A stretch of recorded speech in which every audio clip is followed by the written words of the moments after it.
Assalamu alaikum. Welcome to our presentation. My name is Sameeha Ahmed. And my name is Huda. We are the presenters of the group, and this is a video presenting our science project, which is about the elements that are produced during nuclear fusion in a star's life cycle. Wait, so what is nuclear fusion? Nuclear fusion is a process through which light atomic nuclei fuse together to form heavier nuclei, resulting in the release of energy through which stars are powered. Oh, okay. Wait, but how is that related to stars? Wait, I know this one. Okay, firstly, in a star's life cycle, clouds of gas and dust called molecular clouds gather, as is shown through this.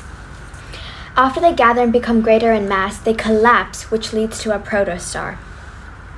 These are protostars. Our model basically has a section for low mass stars and high mass stars starting from here.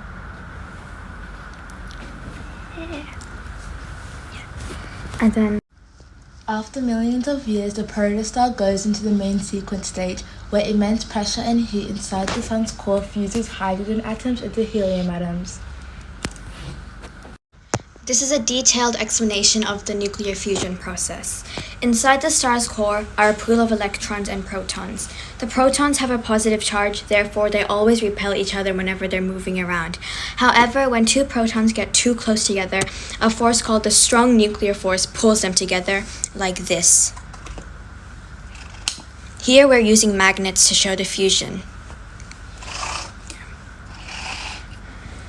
When they are pulled together, one of the protons emit a neutrino and an anti-electron. An anti-electron is the antimatter version of an electron, therefore containing a positive charge.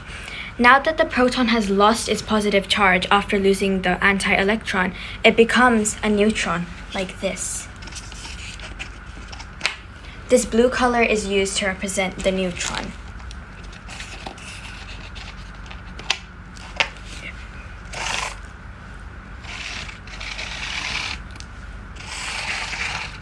Now it is a heavy isotope of hydrogen called deuterium, containing one proton and one neutron.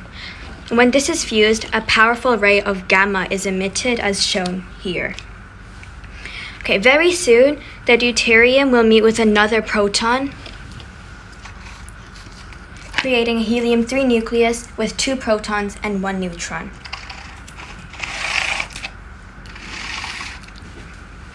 Eventually, the helium-3 nucleus will meet with another helium-3 nucleus, and strong nuclear force are going to pull them together. Like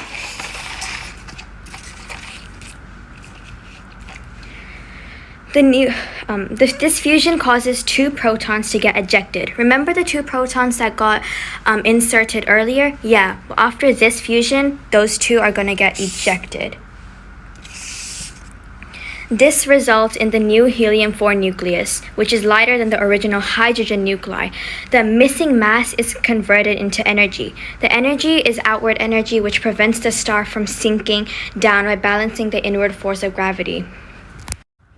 We decided to show the energy that is released through a light that turns on a star. After the main sequence stage, hydrogen fuel runs out to form helium. The star starts to collapse. In low mass stars, the atmosphere will expand and the star will turn into a red giant.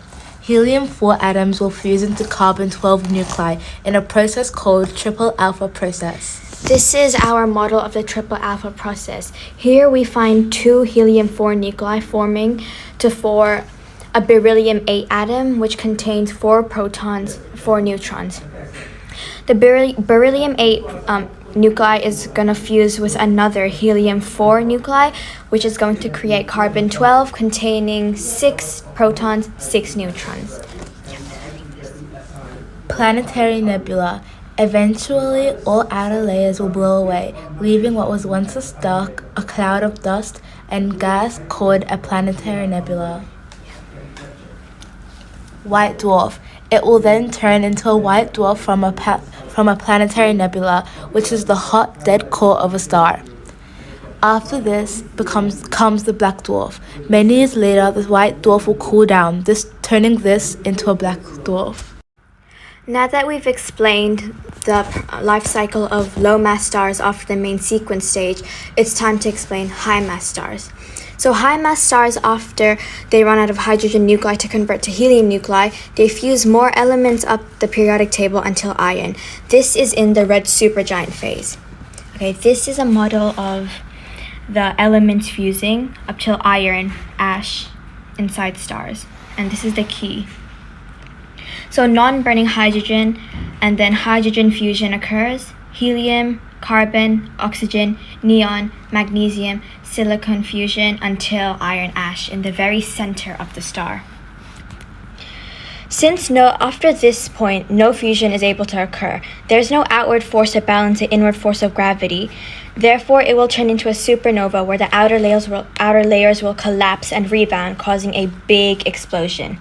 This is a supernova. It will then turn into a neutron star, which is a very dense ball of neutrons. It is the second densest thing in the universe, right behind the black hole.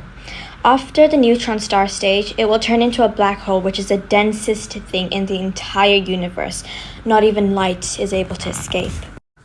Welcome to the fun part. This is the interactive section of our model. It is a simplified way of showing the nuclear fusion process, where hydrogen atoms fuse to form helium.